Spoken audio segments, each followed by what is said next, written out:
Si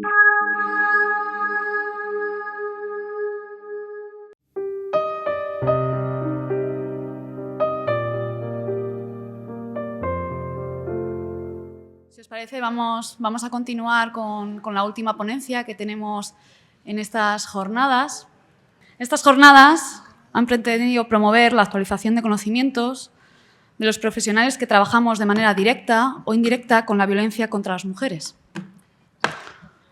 Entendemos que cuando estáis aquí es porque estáis sensibilizados con la problemática o estáis en contacto de alguna forma con esta realidad. Sin embargo, y citando a una de nuestras compañeras que dio una ponencia ayer, Verónica Concha, y que a su vez citó también a Judith Herman, pionera en la psicotraumatología, trabajar con el trauma traumatiza. Por lo tanto, desde la comisión organizadora de estas jornadas, hemos valorado que para promover una atención de calidad se da la necesidad de revisar cómo nos estamos protegiendo los profesionales y cómo nos estamos cuidando en este ámbito. Es para ello que contamos hoy en esta mesa redonda con dos expertas en la materia que paso a presentar. En primer lugar, les presento a Susana Corral Gisanz, doctora en Psicología, docente e investigadora en el Departamento de Psicología de la Facultad de Ciencias de la Salud de la Universidad de Deusto. Susana es miembro del equipo de investigación Deusto Family Psych, es psicóloga sanitaria habilitada, mediadora familiar y directora del nuevo máster de Psicología Jurídica y Forense que ha lanzado la Universidad de Deusto. Actualmente está dirigiendo una investigación relacionada con la exposición al trauma y el autocuidado en profesionales que acompañan violencias, que es precisamente de lo que va a versar su ponencia. Así que, sin más dilación, la damos paso. Muchas gracias, Eva, por la presentación. Muchas gracias por estar aquí ahora, este ratito después del café, ya finalizando estas maravillosas jornadas, ¿no? Que es un espacio para compartir y aprender. Y bueno, y yo me gustaría compartir con todas vosotras pues, la investigación que estamos realizando, que comentaba Eva. Quiero agradecer en primer lugar a la organización la invitación para poder hablar y por poner sobre la mesa un tema que a mí me parece muy importante y por el feedback que estamos teniendo de las personas que están participando en la investigación, bueno, pues es un tema que nos atraviesa a todas y a todas, ¿no? Entonces, la sensación que tengo hoy es que tampoco voy a contaros nada nuevo que no sepamos, porque muchas de las cosas de las que voy a hablar, de esta exposición al trauma y el impacto negativo que puede tener, pues son cosas que con mucha probabilidad muchas y muchos de nosotros hemos experimentado en algún momento de nuestra carrera profesional.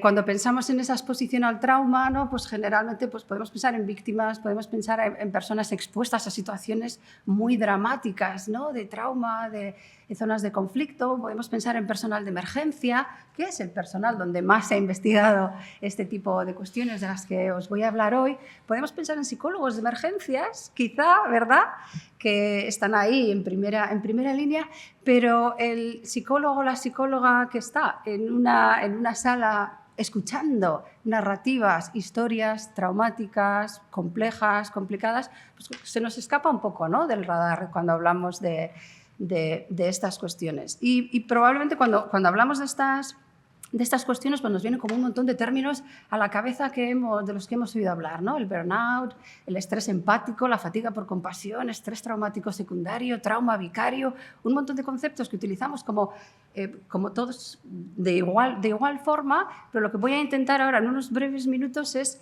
hacer una pequeña distinción y clarificar un poco conceptualmente estos conceptos que ciertamente son muy parecidos y se solapan, pero hay alguna diferencia, ¿vale?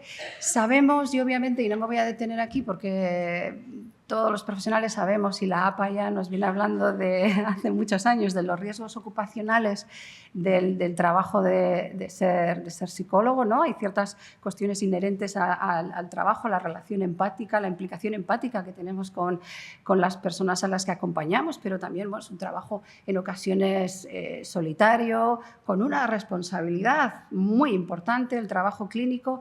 Yo también el contexto de la investigación que estamos realizando y que luego os voy a contar tratar es en el ámbito de justicia, con profesionales que acompañan a mujeres que han sufrido violencias y que están transitando por el sistema de justicia, ¿no? Entonces, esos profesionales también son más olvidados todavía, ¿no? Y con una exposición clara a esas narrativas, ¿no? Y además, bueno, la vida pasa, ¿verdad? Y la vida pasa para nosotras también, psicólogas, ¿no? Entonces, nuestra vida personal impacta en la vida laboral y las experiencias pues, impactan también en nuestra vida. Uno de los primeros conceptos que tenemos que definir es el burnout, que lo conocemos todas, ¿verdad? Es el constructo que más tiempo lleva y estaría relacionado pues, con unas demandas excesivas de mi puesto de trabajo y que pues, por competencias, por carga de trabajo, por ausencia de supervisión, de feedback, ¿no? Que hace que, bueno, pues que sienta que no puedo responder a esas demandas. Y el burnout se daría cuando estamos en una situación cronificada de esas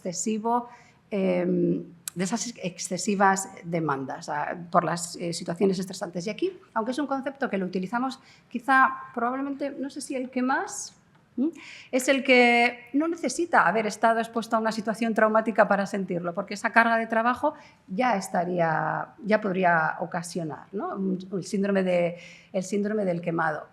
Es verdad que si yo tengo una carga excesiva de trabajo, como suele ocurrir, ¿verdad? en nuestra profesión, y además estoy expuesta a esas narrativas traumáticas, pues los efectos interaccionan, ¿no? Estaríamos ante algo mucho más complejo. Y ciertamente, cuando hablamos de todos estos constructos, estamos hablando de consecuencias negativas, tóxicas, derivadas de la naturaleza de mi trabajo.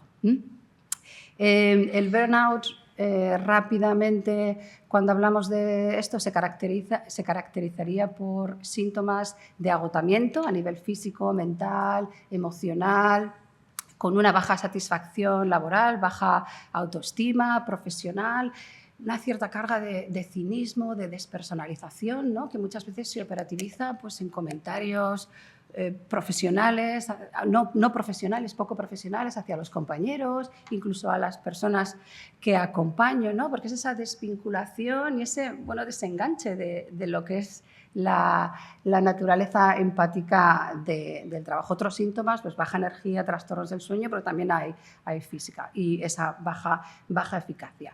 Otro constructo relevante que nos sonará es el estrés traumático secundario, que serían todos aquellos síntomas parecidos a la sintomatología postraumática que experimenta una persona que bien porque acompaña o cuida a una persona que ha experimentado en primera persona, de forma directa, una situación traumática, un evento traumático. Y este constructo, este fenómeno estaría asociado a esas reacciones muy inmediatas, muy agudas y que se podrían dar en la exposición a un único evento. Por eso se ha asociado mucho, como os decía antes, a personal de emergencias y de rescate.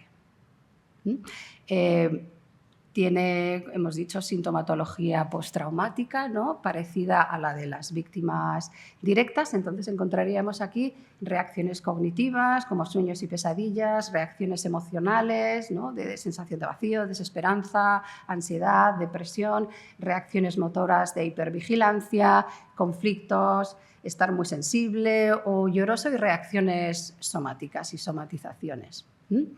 Este modelo ha ido evolucionando para convertirse, este constructo, para integrarse en este modelo de calidad de vida profesional. El modelo de calidad de vida profesional lo que hace es integra todos estos conceptos y nos habla de que esa calidad de vida profesional va a estar comprendida por las dos posibles reacciones que un profesional, que un individuo puede tener debido a la naturaleza de su trabajo. Y aquí empezamos a hablar de cosas positivas, porque yo también hoy quiero hablar de los aprendizajes que tenemos y que se dan, ¿no? Al escuchar estas narrativas traumáticas.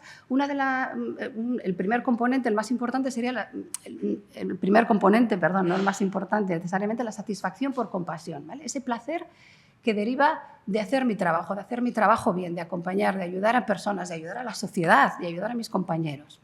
Y Otro componente, el segundo, sería la fatiga de compasión, la fatiga por compasión, que estaría comprendida por estos dos conceptos que ya hemos hablado, el burnout y esos síntomas de trauma secundario, ¿vale? Y englobaría esos dos conceptos. La satisfacción y la fatiga, que veremos luego que coexisten y que viven entre ellos. El trauma vicario es el último concepto que voy a mencionar, así de esas reacciones negativas.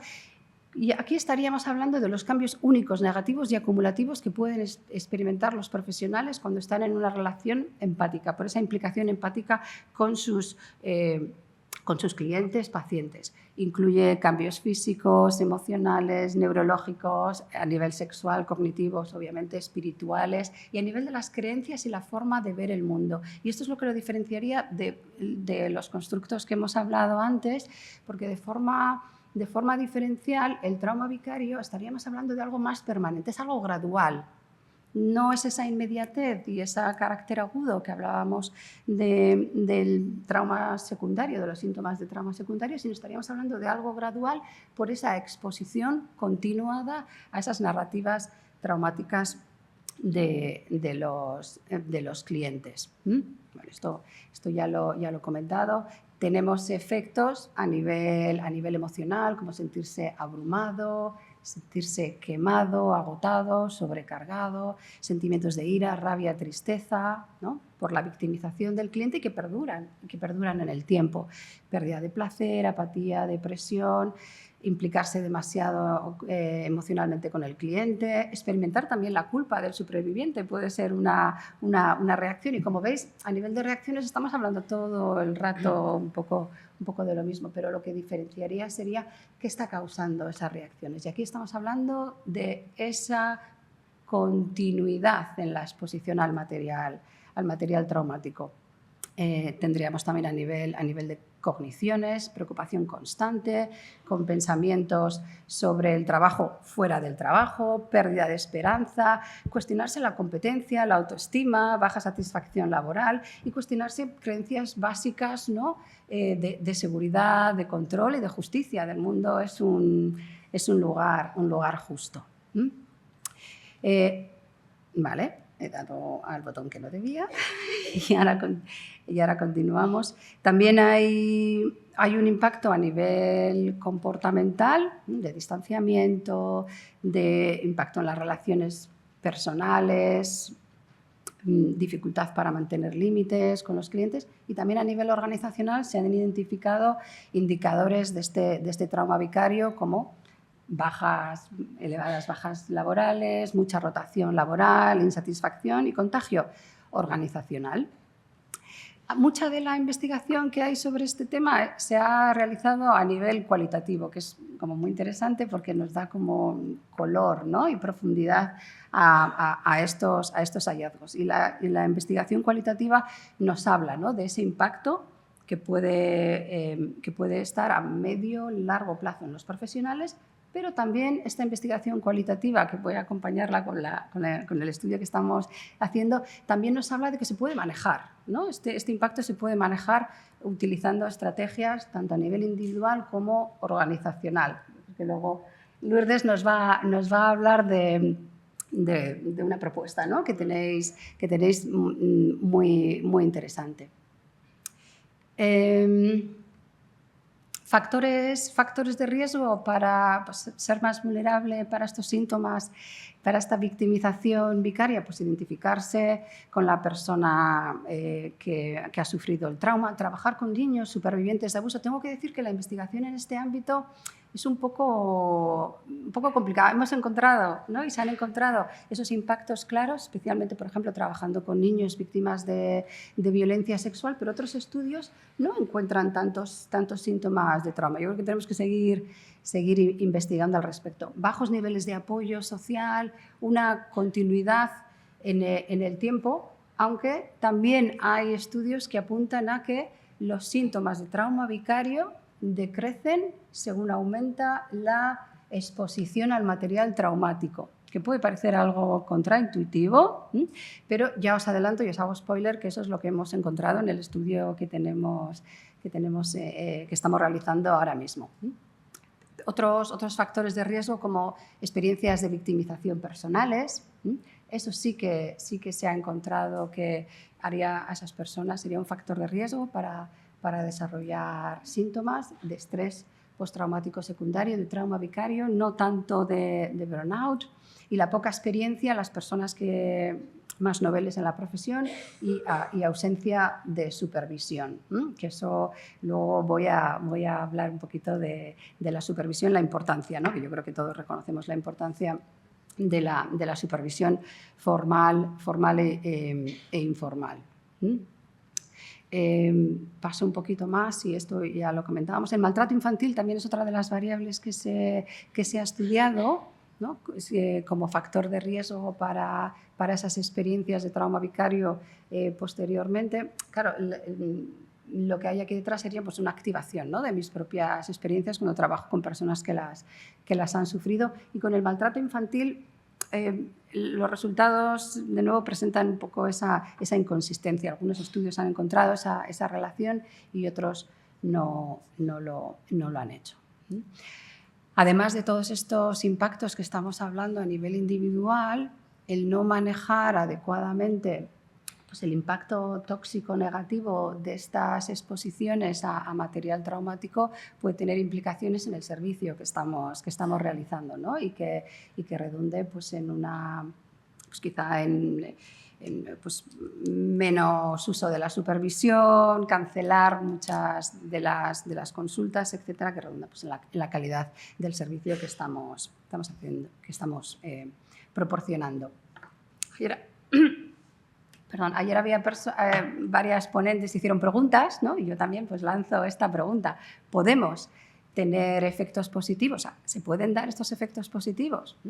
Y esta pregunta surge de la investigación en el trauma, porque realmente se empiezan a encontrar que hay efectos positivos, ¿no? Que la gente cuenta que hay aprendizajes después de trabajar y durante el trabajo con personas que han sufrido experiencias traumáticas. Y recojo estas palabras de estos autores relevantes en el tema, que dicen que demasiado a menudo nos centramos en el trastorno y en lo malo. Vamos a centrarnos también en lo positivo, ¿no? Y en el florecer y en la resiliencia. Y proponen este concepto basado en, bueno, que hay como un montón de cosas, pero me parecía como importante explicar y compartir cuáles son las dimensiones que explicarían esa resiliencia vicaria, cómo se ha conceptualizado. La resiliencia vicaria sería esos aprendizajes, ese cambio positivo, esas mejoras que yo, como terapeuta, como profesional que acompaño a personas que han sufrido situaciones traumáticas, aprendo, ¿no? Y cómo potencia mi resiliencia y mi aprendizaje. Y lo que recogen en la literatura es que se da un aumento, el trabajo con situaciones traumáticas promueve un aumento en los recursos personales, en los cambios y en los objetivos y la perspectiva de vida, ¿no? Siento que tengo más compasión por las personas. Ahí tenéis ítems que están en el cuestionario, ¿no? que lo vemos como muy aterrizado ahí. Hay un aumento en la conciencia de las prácticas de autocuidado, súper importantes. Hay una esperanza inspirada por el cliente, ¿no? Si yo veo ese cambio positivo y esa mejora en el cliente y me abro a eso, también puedo sentirme inspirado, ¿no? Inspirada por esa capacidad de recuperación de las personas a las que acompaño. La dimensión espiritual, no necesariamente religiosa, pero ese reconocimiento de esa dimensión también es un componente de la resiliencia vicaria. La conciencia sobre el poder y privilegio relativo a la situación de mis clientes, ¿no? Una mayor competencia para reconocer esas posiciones de desequilibrio que pueden existir. Y el mindfulness, que tenía que estar, ¿verdad? Aquí, cuando hablamos de el estar aquí y ahora y el estar presente cuando estoy oyendo esas narrativas traumáticas. Estrategias de autocuidado, las conocemos. No quiero dejar de hablar del componente organizacional, porque es verdad que las estrategias de autocuidado se nos han dejado siempre a nivel individual. Y tiene un componente también organizacional que vamos a reivindicar.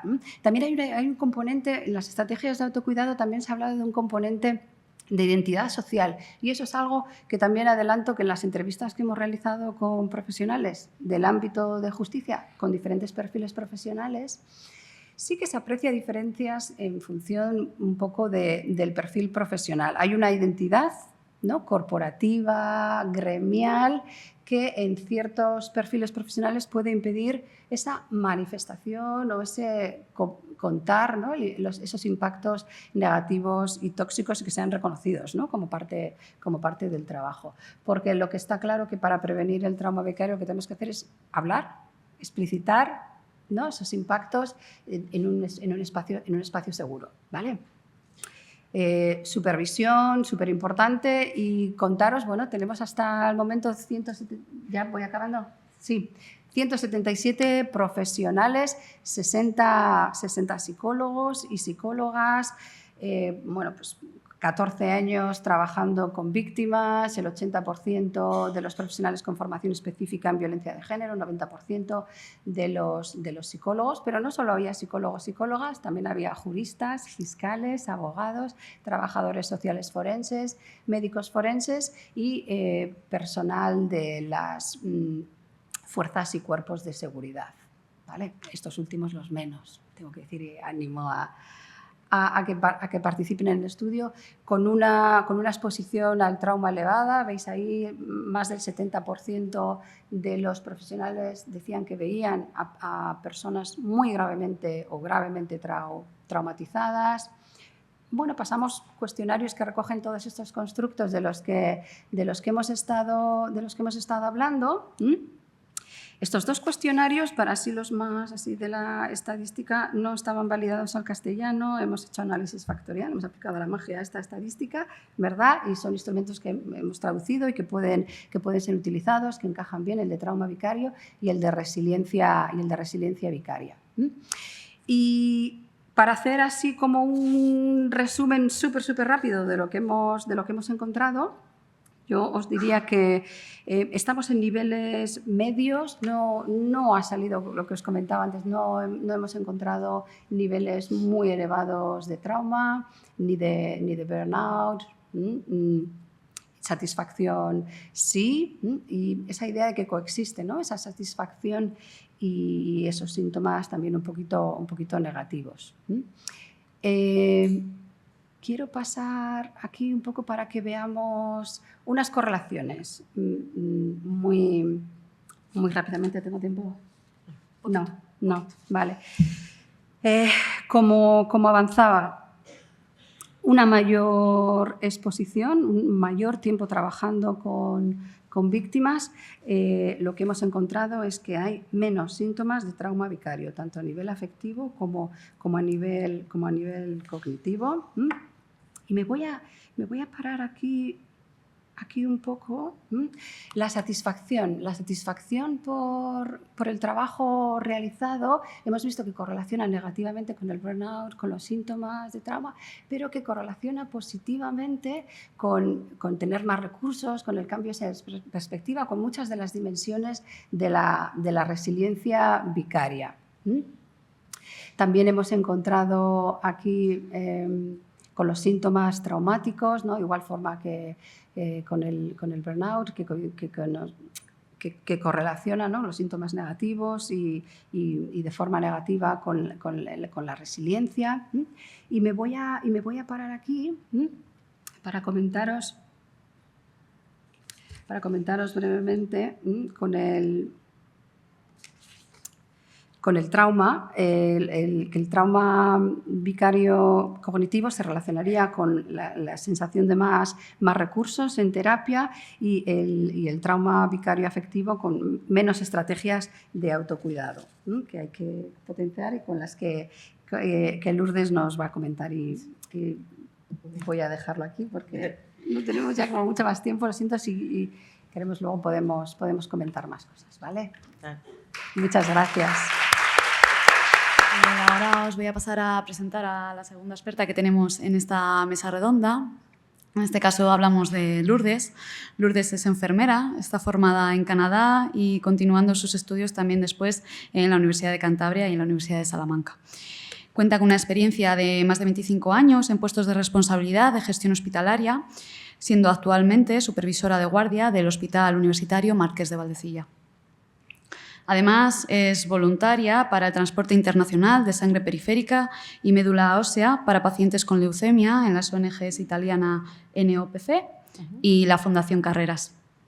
Pero bueno, por lo que la hemos llamado hoy es para que nos cuente un proyecto que existe muy interesante sobre el autocuidado de profesionales. En este caso hablamos del proyecto Saludarte, del cual Lourdes es coordinadora. Es un proyecto que se ha implantado en el hospital de aquí, de Santander, en Valdecilla, que usa el arte para mejorar el bienestar de los profesionales sanitarios. Entonces, de nuevo, le cedo la palabra. Buenos días y muchas gracias a la organización por invitarme. Realmente es un honor. Y bueno, os voy a contar algo un poco distinto a ver lo que habéis escuchado estos 2 días atrás. Os voy a contar lo que es Saludarte. Yo soy enfermera y el trabajo que desempeño ahora mismo es de supervisora de área. Es decir, que yo soy la representante de la dirección cuando no está la dirección. Tengo guardias desde las 3 de la tarde a las 8 de la mañana. A mí me llaman cuando hay momentos de estrés, conflicto, problemas, etcétera, para solucionar o poder encaminar algún problema. Y lo que me doy cuenta es que los cuidadores a veces no nos cuidamos. Y nosotros, como cuidadores, tenemos que ayudar y cuidar a nuestros compañeros. En momentos de estrés, muchas veces ves a los compañeros que ellos, intentando calmar a los pacientes o allegados o personas, tienen dificultades. Entonces, este proyecto en el 2019, en el 2019 inició en lo que es Valdecilla, en el hospital, el Centro Botín y el IDIVAL. El IDIVAL, para las que no sois de Cantabria, es el Centro de Investigación Sanitario de Cantabria. Y ahí nos reunimos una serie de personas y quedamos 7 enfermeras que ideamos este proyecto. El Centro Botín nos dio una formación de semanas donde nos enseñaron cómo utilizar el arte para mejorar nuestro bienestar. Y la pregunta que nos ponían encima de la mesa era: ¿puede el arte mejorar los entornos sanitarios y fomentar el bienestar, trabajo en equipo, empatía, capacidades de comunicación y desarrollo profesional? Pues allí nos pusimos a trabajar. Nos surgieron muchas más preguntas que no los voy a comentar porque si no me prolongarían el tiempo, pero también queríamos acabar con el burnout de la plantilla del hospital a través del arte. Después esa formación, una formación con docentes nacionales y internacionales, la formación que estaba elaborada en conjunto con la Universidad de Yale de Estados Unidos, pensamos en este proyecto. Este proyecto estaba dividido en 4 partes. Aquí hablábamos mucho de diferentes cosas que podríamos hacer en el entorno hospitalario. Cursos de formación utilizando el arte para los profesionales, exposiciones, eventos individuales, pero lo que queríamos hacer era identificar el bienestar de los profesionales del hospital mediante el desarrollo de actividades y habilidades artísticos.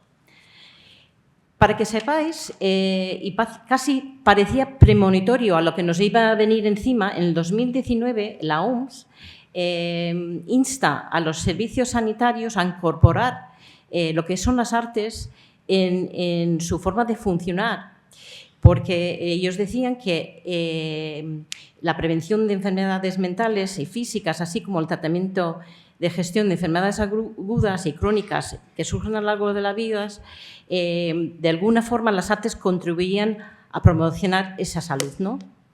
Y cuando ya empezó la pandemia, lo que era, hubo una declaración en el Senado de España y después en el Congreso instando a que los servicios sanitarios incorporasen las artes. Bueno, nos pusimos a trabajar en el 2019, hicimos un llamamiento a personal del hospital y estoy hablando del único grupo de trabajo y grupo del hospital que es multidisciplinar en todos los sitios. Hay jefes de servicio, Hay médicos, hay enfermeras, hay celadores, hay limpiadoras, hay, bueno, todos los trabajadores, bueno, van y vienen, pero de todos los diferentes estamentos han colaborado en este proyecto. Y pensamos, ¿qué es lo primero que podemos hacer? Pues en 2019 tuvimos la primera actuación, hicimos un concierto dentro del hospital y fue un éxito total. Hicimos encuestas en su día, tuvimos mucha reclamación, reclamación no, pero tuvimos muchos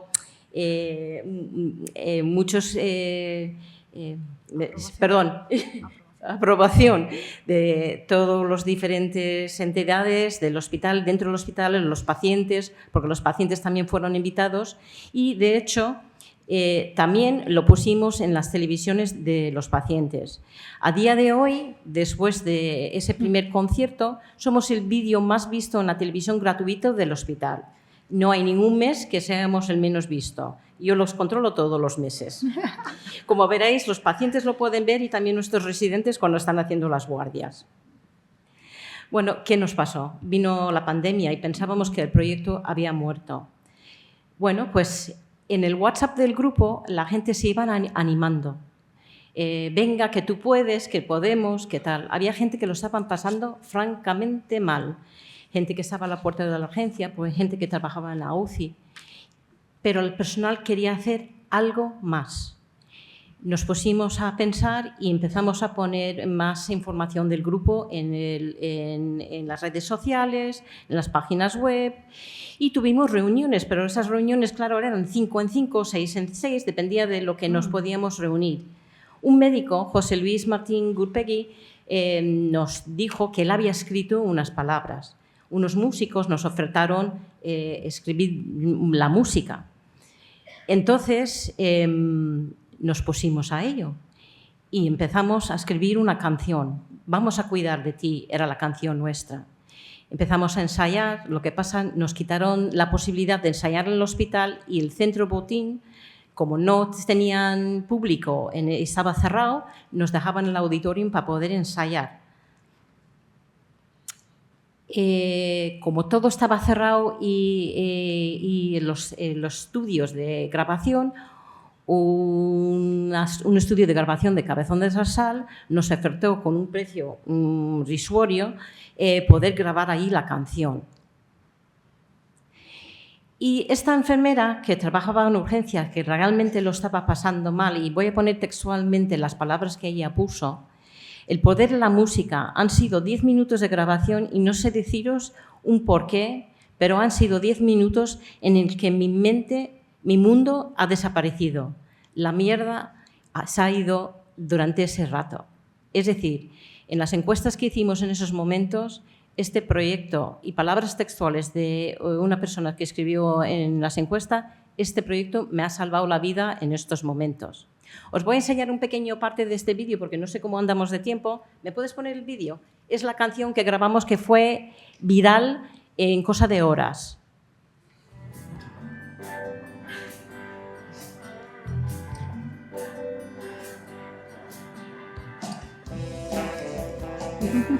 Eso es el neurólogo. Enfermeras, enfermero, cirujano, enfermero. Estamos aquí por ti, no tengas miedo al nuevo colchón. Las 4 torres no cesan, recibirás la mejor atención. Podemos mirar a tu hogar, podemos tomar tu atención, podemos usar un láser de última generación. Dirige tu vista al norte, la tempestad de calor.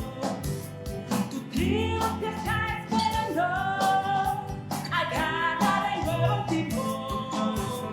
Quizás lo hicieran omitir, o bien el preciso pronto. Quizás ayudó una sonrisa al proceso de curación. Que somos un mismo equipo que desea llevar ilusión. Pero quiero saber si siempre que somos un mismo equipo, que desea llevarte ilusión. Saludarte es el camino directo a tu corazón.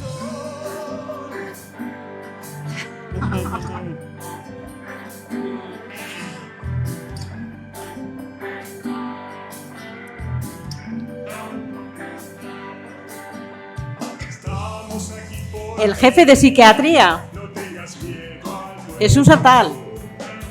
Las 4 torres no cesar, recibirás la mejor atención. Podemos mirar por lugar, podemos toda tu atención.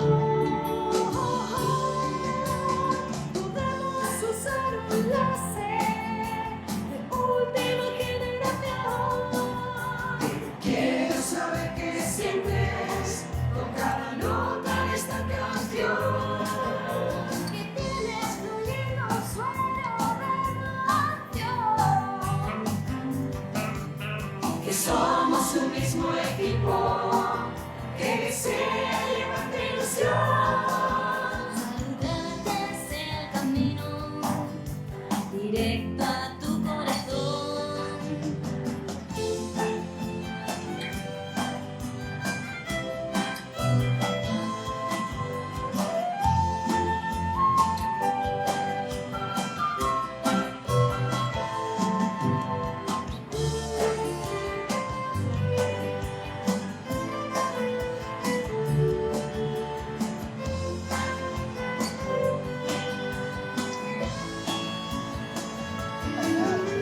Que somos un mismo equipo, que desea llevarte ilusión. Saludarte es el camino ¿Cortas el vídeo ya? directo a tu corazón. Es difícil explicaros lo bien que vino a la gente en ese momento. No solo a los participantes en el grupo de Saludarte, sino el hospital que lo veía, la comunidad. Hubo más de 200.000 visualizaciones en las primeras horas que salió. Fue un chute de bienestar para la gente. Habíamos hecho encuestas de burnout y tal, pero esto no pudimos hacer las encuestas por la situación y tal, pero estoy segura, si habíamos tomado las encuestas en ese momento, habría sido espectacular. Bueno, yo voy a seguir porque el proyecto no solo fue los artistas, sino empezamos a hacer otras cosas dentro del hospital. Hicimos un concurso de fotografía que lo llevamos a todo el Servicio Cántabro de Salud, porque así nos lo pidió el consejero en ese momento, que no fuese solo del hospital. Y empezamos a dar información en las páginas web y en las redes sociales de las piezas de arte que teníamos dentro del hospital, que si conocéis nuestro hospital tenemos realmente una galería en la entrada. Y también hay artistas que han pintado en la área de pediatría. En el vídeo también visteis la urgencia pediátrica y esto está pintado en diferentes paredes en las áreas pediátricas del hospital. Y después, ¿qué nos pasó? Pues en el año 20 y el 21 no podíamos hacer el concierto. El grupo que pensaban mucho hicimos conciertos grabados que pusimos en las televisiones de los pacientes y también en el YouTube. En el 2020 lo grabamos en el centro Botín porque estaba vacío y nos lo dejaron, pero hasta las 10 de la noche, que tuvimos que salir ahí corriendo todos, porque hasta las 10 podíamos estar, si no después ya nada. Y en el 2021 también. En el 2022 también lo tuvimos hacer grabado, pero en el 2023 ya lo pudimos hacer con público. Aparte de los cantantes, músicos y demás, hay un grupo teatral que hace un hilo conductor y hace, pues, dentro del concierto de Navidad, pone pequeñas piezas del grupo. Este año habíamos hablado de Concha Espina. Fue bastante interesante y si queréis ver los vídeos, ponéis Saludarte YouTube y allí los podéis ver. Nos han invitado a diferentes actuaciones institucionales, a cosas de la universidad. Participo en un proyecto COST, Y también en el 2020 nos presentaron a un premio de las Bellas Artes de Francia. No ganamos, ganaron el Thyssen, el Museo de Finas Artes de Londres, pero entramos en una cuarta mención, que fue realmente un orgullo, que por lo menos se habían notado y se habían fijado en nosotros. Quiero dejarlo aquí porque más tarde, después de entregar los premios, mis compañeras me acompañan hoy, 6 enfermeras, médicos y limpiadora del hospital. Nos van a dilatar con 3 canciones que os van a encantar. O sea que nada, ahí estamos para animaros en las redes sociales y en YouTube. Gracias. No sé si alguien quiere hacer alguna pregunta, si pueden lanzar el papelillo. Yo sí que tengo por aquí alguna recogida que me gustaría lanzarles. Me ha parecido muy interesante esta ponencia y era... se lo lanzo un poco a las dos. ¿Qué otras propuestas o qué otras estrategias creéis que se pueden plantear para poder prevenir o intervenir con este trauma vicario que nos ha estado explicando Susana? Bueno, en la literatura hay varias, y hay alguna revisión que han recogido varias estrategias.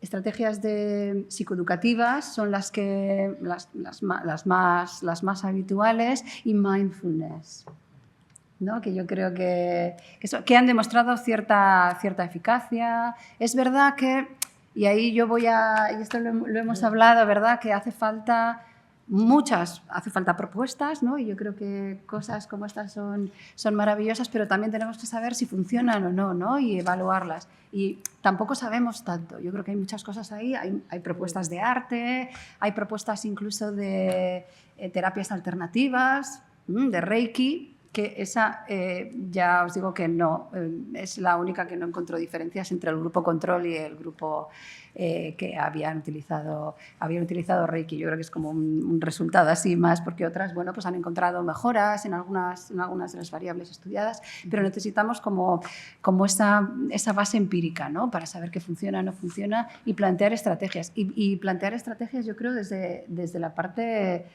organizacional, ¿no? Que las organizaciones se impliquen. No me ha dado tiempo y lamento un poco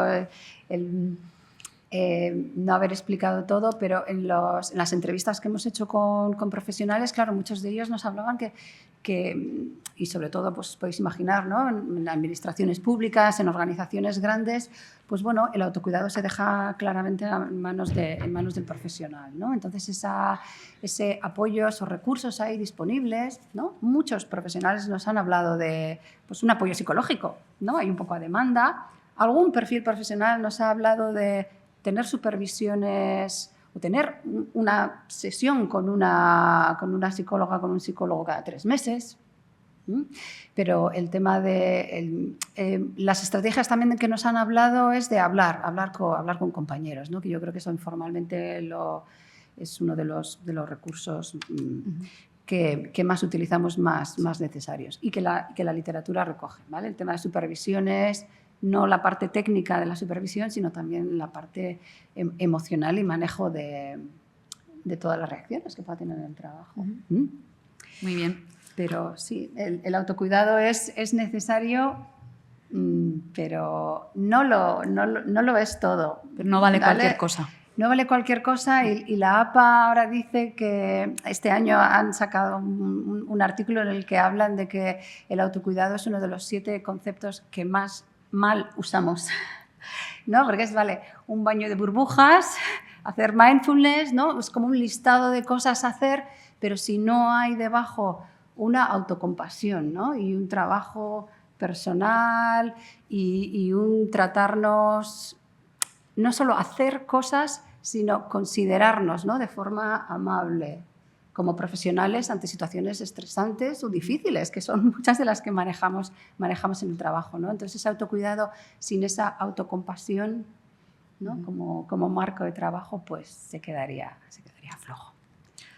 Muy bien. Y bueno, también por lanzar la pregunta que nos lanzan aquí para Lourdes, que viene un poco al hilo también de lo que yo estaba pensando, que era un poco, pues bueno, ver un poco qué respuesta tuvieron los compañeros, qué respuesta hubo dentro del hospital, incluso por parte de los pacientes.